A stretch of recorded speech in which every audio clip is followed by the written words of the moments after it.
जय श्री कृष्णा, जय श्री राधे। अर्चना के कृष्ण गुणगान चैनल पर आपका स्वागत है। सबसे पहले आपको नव वर्ष की हार्दिक शुभकामनाएं। भगवान श्री कृष्ण आप सबकी मनोकामनाएं पूर्ण करें और भगवान श्री कृष्ण आपके जीवन में उन्नति और सफलता दें और ये साल आपके लिए बहुत ही भाग्यशाली रहे और भगवान श्री कृष्ण की कृपा आप पर हमेशा बनी रहे। अब मैं आपको पौष पूर्णिमा की तिथि, पूजा विधि, चंद्र उदय का समय और इसके साथ पौष पूर्णिमा स्नान के बारे में बताने जा रही हूँ। पौष माह के शुक्ल पक्ष की पूर्णिमा तिथि को नए साल की पूर्णिमा होगी। ये पौष पूर्णिमा कहलाएगी। नए साल 2023 का आरंभ 1 जनवरी रविवार के दिन से होने वाला है। पौष मास के शुक्ल पक्ष की पूर्णिमा तिथि को नए साल की पहली पूर्णिमा होगी। पूर्णिमा की रात चंद्रमा अपनी संपूर्ण 16 कलाओं से युक्त होकर धरती पर चांदनी बिखेरता है। ज्योतिष में चंद्रमा को मन का कारक माना जाता है।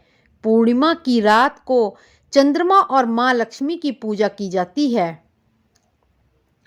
पंचांग के अनुसार पौष माह के शुक्ल पक्ष की पूर्णिमा तिथि 6 जनवरी दिन शुक्रवार को 2:14 AM से शुरू हो रही है और यह तिथि अगले दिन 7 जनवरी शनिवार को 4:37 तक मान्य रहेगी। ऐसे में उदय तिथि होने के कारण और चंद्रमा की पूर्णिमा की रात का ध्यान करते हुए पौष पूर्णिमा 6 जनवरी 2023 को है। इस दिन व्रत, स्नान और पूजा की जाएगी। पौष पूर्णिमा में चंद्र उदय का समय 6 जनवरी को पौष पूर्णिमा की शाम चंद्रमा का उदय ठीक 5 बजे होगा। इस साल 2023 की पहली पूर्णिमा यानी पौष पूर्णिमा सर्वार्थ सिद्धि योग में है। इस योग में आप जो भी शुभ कार्य करेंगे वो पूर्ण और सफल होगा और उसकी सिद्धि होगी। इस तिथि में सर्वार्थ सिद्धि योग 7 जनवरी को 12:14 AM से सुबह 7:15 AM तक है और इसके अलावा पौष पूर्णिमा के दिन सुबह 8:11 तक ब्रह्म योग बना हुआ है और उसके बाद इंद्र योग बना रहेगा। पौष पूर्णिमा पर भद्रा भी है। 6 जनवरी को पौष पूर्णिमा के दिन भद्रा का साया है। पौष पूर्णिमा की सुबह 7:15 से भद्रा लग रही है जो दोपहर 3:24 तक रहेगी। भद्रा में कोई भी शुभ कार्य नहीं किया जाता है। पौष पूर्णिमा में चंद्रमा और माता लक्ष्मी की पूजा की जाती है। पूर्णिमा के दिन व्रत रखने पर पवित्र नदियों में स्नान करने का विधान है।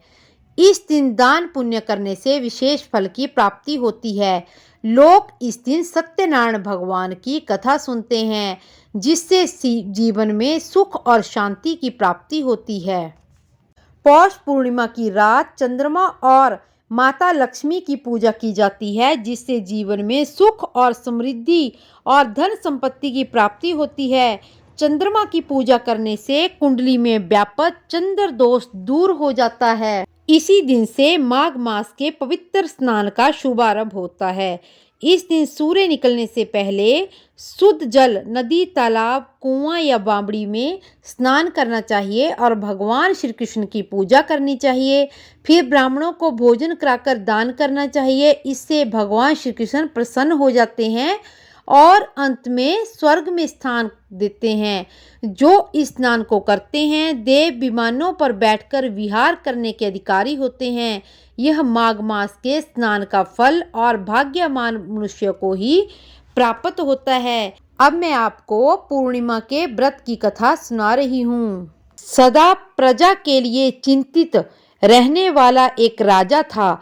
उसने भगवान सत्यनारायण का प्रसाद त्याग कर बहुत कष्ट पाया। एक समय राजा वन में वन्य पशुओं को मारकर बड़ के वृक्ष के नीचे आया। वहां उसने ग्वालों को भक्ति भाव से बंधु बांधवों सहित श्री सत्यनारायण की पूजन करते देखा। परंतु राजा देखकर भी अभिमान के कारण ना तो वहां गया और ना ही श्री सत्यदेव भगवान को प्रणाम किया। जब ग्वाले ने भगवान का प्रसाद उसके सामने रखा तो वह प्रसाद छोड़कर अपने नगर को चला गया। नगर में पहुंचकर उसने देखा कि जिसका सारा राज्य नष्ट हो गया है, वह समझ गया कि अब वह सत्यदेव भगवान उससे रुष्ट हो गए हैं।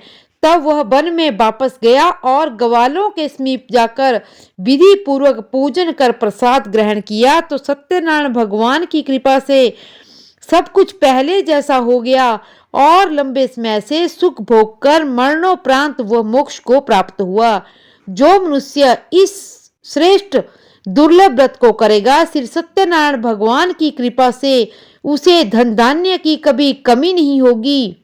निर्धन धनी और बंधनों से मुक्त होकर वो निर्भय हो जाता है।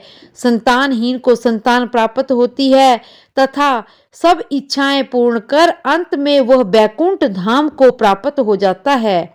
अब उसके बारे में भी जानिए जिन्होंने पहले इस व्रत को किया। अब उसके दूसरे जन्म की कथा भी सुनिए। सतानंद नामक वृद्ध ब्राह्मण ने सुदामा के रूप में जन्म लेकर श्री कृष्ण की भक्ति एवं सेवा कर बैकुंठ को प्राप्त किया। उल्का मुख नामक महाराजा राजा दशरथ बने और श्री रंगनाथ का पूजन कर मोक्ष को प्राप्त हुए। साधु नाम के वैश्य ने धर्मात्मा व सत्य प्रतिज्ञ राजा मोर ध्वज बनकर अपने पुत्र को आरे से चीरकर बैकुंठ धाम प्राप्त किया। महाराज तुंग ध्वज स्वयंभू मनु बने। उन्होंने बहुत से लोगों को भगवान की भक्ति में लीन कराकर बैकुंठ धाम को प्राप्त किया। लकड़हारा अगले जन्म में गुह नाम का निषाद बना, जिसने राम के चरणों की सेवा कर अपने सभी जन्मों को संवार लिया। इति श्री सत्यनारायण व्रत कथा पंचम अध्याय संपूर्ण। इसी तरह और भी कथाएं सुनने के लिए मेरे चैनल को लाइक, शेयर और सब्सक्राइब करें और कमेंट बॉक्स में जय श्री कृष्णा अवश्य लिखें। जय श्री कृष्णा, जय श्री राधे।